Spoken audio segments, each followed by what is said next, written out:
Bismillahirrahmanirrahim. Assalamualaikum warahmatullahi wabarakatuh. Perkenalkan, saya Salman Abdul Muharib dari mahasiswa PGMI semester 5 IAI Al-Aziz.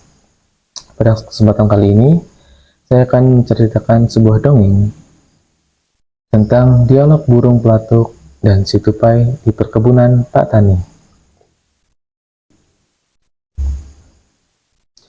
Alunan nyanyian tenggoret dan kicauan burung-burung bersahut-sahutan meramaikan luasnya hamparan perkebunan Tumpang Sari. Di perkebunan Tumpang Sari, hiduplah pohon duren, pohon manggis, salak, pisang, jeruring, langsat, dan kopi. Bahkan di antara mereka hidup beberapa pohon singkong, pohon cabai yang ikut berjuang ingin hidup di antara mereka. Mereka hidup saling bergotong royong dan saling mengasihi. Tak kala buah-buah mereka mulai memasak, banyak kehidupan bernapas panjang dari ulat, burung-burung sampai tupai. Suatu senja, tatkala para petani mulai merapikan semua perkakasnya dan siap pulang ke rumah yang berada di ujung perkebunannya. Si tupai keluar dari sarangnya. Ia bersiap menelusuri, mengikuti bau buah masak yang sempurna. Ia tidak harus waspada menghindari peluru ketapel Pak Tani. Sebab Pak Tani sudah berada di Paradun memimpikan masa panen yang indah akan datang. Para pembeli berebut memilih buah-buahan hasil panen mereka.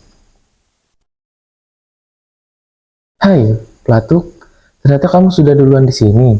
Sapa tupai bertengkar di ranting pohon.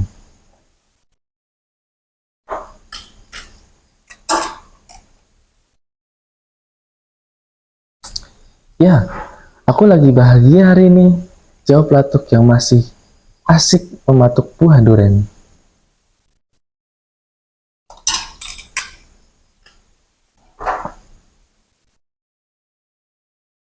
Mengapa sebahagia ini kamu pelatuk? Tanya si tupai terheran dan mulai mengendus-endus buah duren dari satu ranting ke ranting yang lain.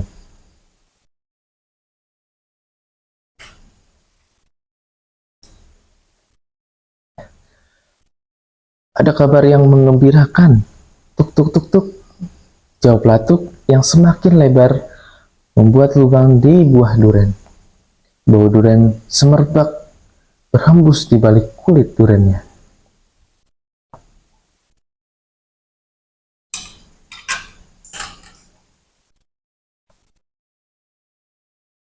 Kabar gembira apa pelatuk? Tanya si tupai semakin penasaran.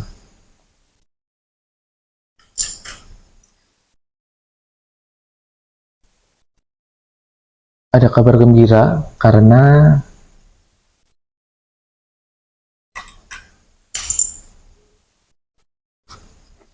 Sit, sembunyi, ada Pak Tani, ucap si tupai secepat kilat memotong ucapan pelatuk dan sembunyi di balik daun duren yang rimbun. Benar saja, Pak Tani bersama cucunya terlihat dari kejauhan dari atas pohon duren itu. Mereka berdua menebarkan wangi sempo sebagai tanda baru selesai mandi di sungai yang tidak jauh dari rumah mereka.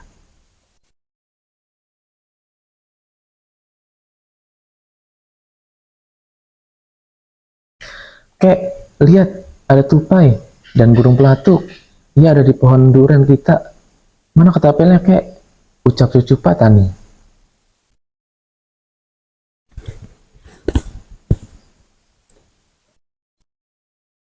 Sudah, biarkan saja. Tak ada gunanya juga mengusir mereka sekarang, sahut Pak Tani dengan suara yang terdengar lesu.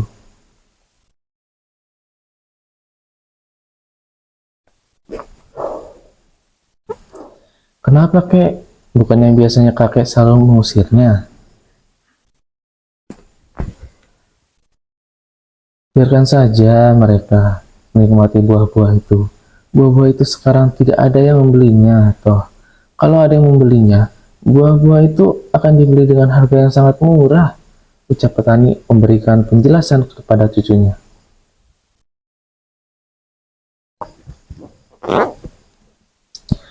Mengapa begitu, kek? Aku pernah bersama ayah beli durian di kota, harganya mahal. Tapi tidak seenak durian yang ada di kebun kakek, kata cucu Pak Tani terheran. Nah, sekarang orang diam-diam di rumah. Mereka tidak boleh keluar rumah agar tidak terkena penyakit menular yang mematikan.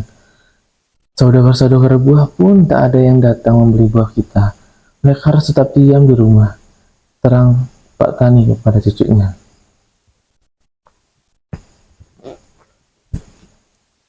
Kok bisa begitu, kek? Tanya cucu Pak Tani yang masih bingung.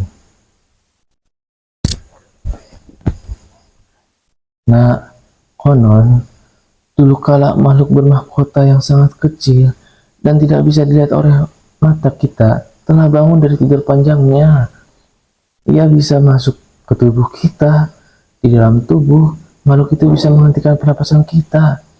Ia bisa berpindah-pindah dari satu orang ke orang lainnya.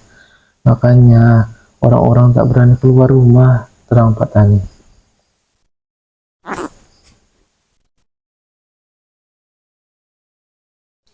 Cucu Pak Tani itu hanya mengangguk-angguk, mendengar penjelasan kakeknya seolah-olah sudah memahami semuanya.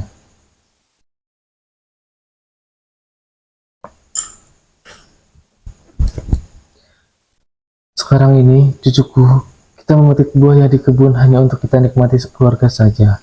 Sisanya, biarkan buah-buah itu kembali menjadi pupuk untuk dirinya sendiri. Ucap Pak Tani mengakhiri rasa kebingungan cucunya.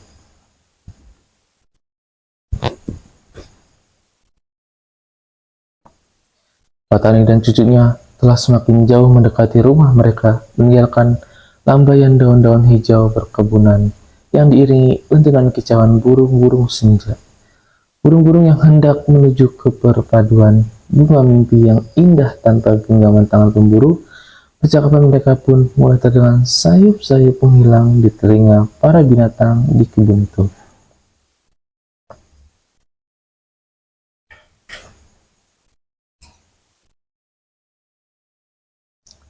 Kamu dengar percakapan Pak Tani itu, Tupai?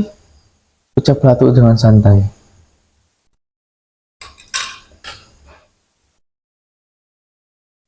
Ya, Platuk, aku dengar percakapan Pak Tani itu.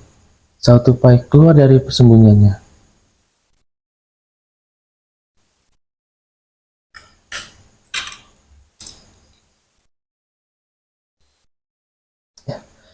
Hal itu yang aku maksud. Aku pun bebas menjelajah kebun ini bersama-sama temanku. Kapanpun aku mau, aku bisa menikmati buah-buahan di kebun yang luas ini, ucap Platuk dengan bahagia.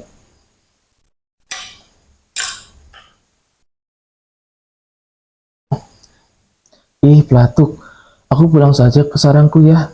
Aku takut tertular juga nanti, sahut Tupai dengan berancang-ancang melompat.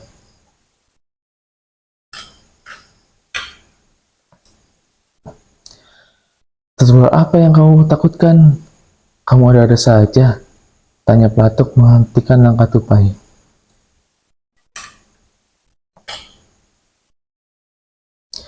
Aku takut tertular penyakit seperti yang diceritakan Pak Tani itu, sahut Tupai serius.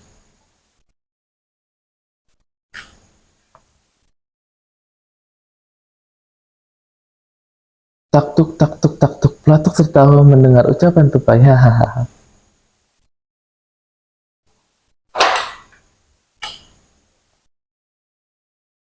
Mengapa kamu tertawa? Kamu lupa ya? Dulu saudara-saudara sebangsamu kena flu yang mematikan.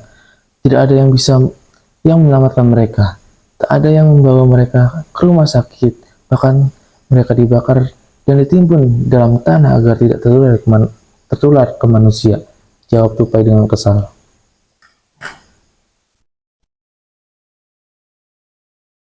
Benar, ucapanmu tidak ada yang salah, Tupai. Memang dulu saudara-saudaraku banyak yang tewas mengenaskan, tapi saudara-saudaraku yang tewas adalah saudaraku yang tidak lagi memiliki kebebasan di alam. Ia dikurung untuk bisa berkembang biak berdasarkan imajinasi pemikiran manusia, bukan berdasarkan siklus alam bebas, jawab Platuk.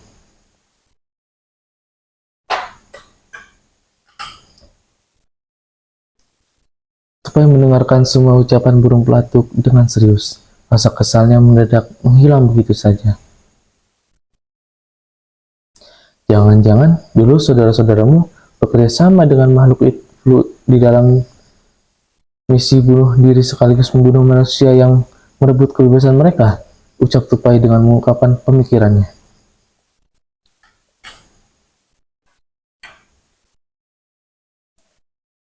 Mungkin benar pemikiranmu, Tupai, tapi harus disadari bahwa kita hidup di dunia alam bebas, maka hidup mati kita mengikuti hukum alam.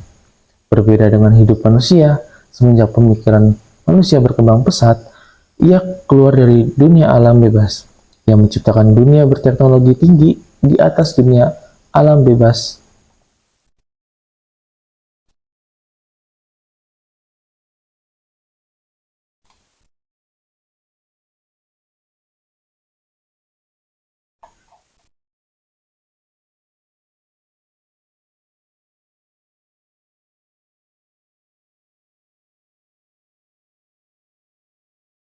Mungkin benar pemikiranmu, Tupai, tapi harus disadari bahwa kita hidup di dunia alam bebas, maka hidup mati kita mengikuti hukum alam.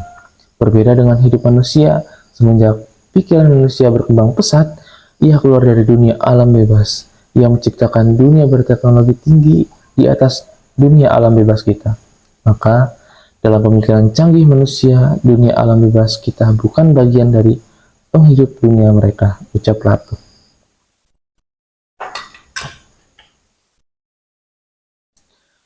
Oh begitu ya. Tupai mulai bergairah lagi mengendus-endus keharuman wangi buah durian yang menandakan mulai matang. Ia mulai melubangi buah durian itu mencari celah yang aman di antara duri-duri.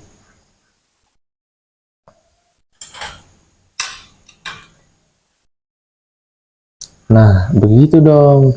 Kita nikmati semua buah yang ada di sini, sementara ini pikiran sakti manusia tak akan mengusik kita. Mereka sedang sibuk mengurus penyakit di luar. Penyakit itu tidak akan menular ke bangsa kita, ucap Platuk. Bersemangat ketika melihat Tupai kembali menikmati buah duriannya.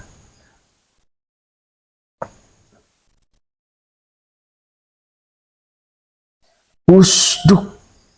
Batu peluru ketapel mengagetkan burung Platuk dan Tupai yang hampir menghantam mereka berdua.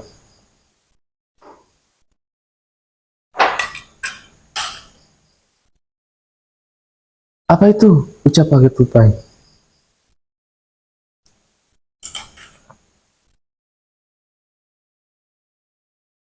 Lompat Tupai, itu anak Patani tadi. Dia baru datang dari kota, teriak Platuk yang sudah terbang agak menjauh dari tempat pohon durian.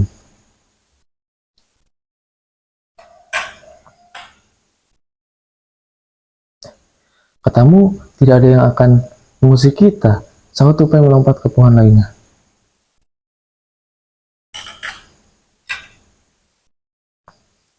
Mungkin anak petani itu sedang stres karena di rumahnya, di dunia alam bebas kita.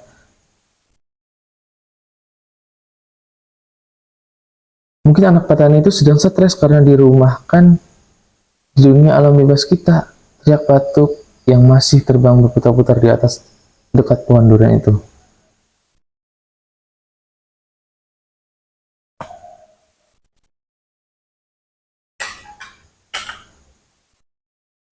Ayo kita pulang saja, sebentar lagi juga akan gelap, sahut Tupai yang sudah aman bersembunyi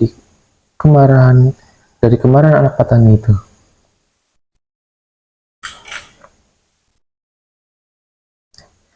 Sampai bertemu lagi Tupai, ucap Platuk.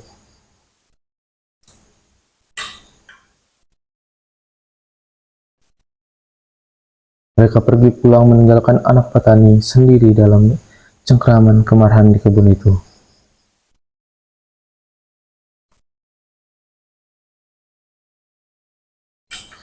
Kemana perginya Platuk dan Tupai itu?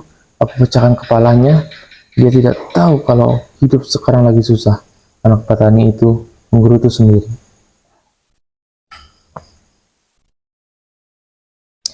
Anak petani itu mendekati pohon durian itu.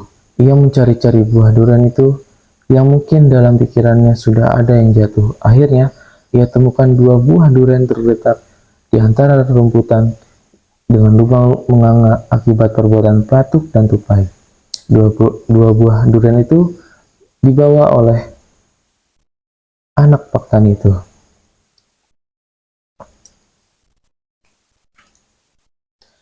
Mas, masih ada beberapa juri yang bisa dinikmati dulu.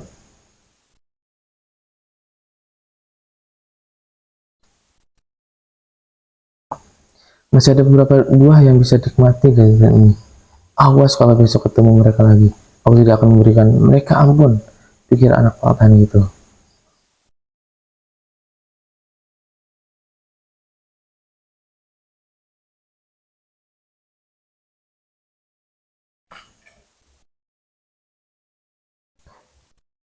Ya, sekian dari dongeng yang telah saya sampaikan. Ini masih part 1, kita lanjut part 2. Terima kasih. Assalamualaikum warahmatullahi wabarakatuh.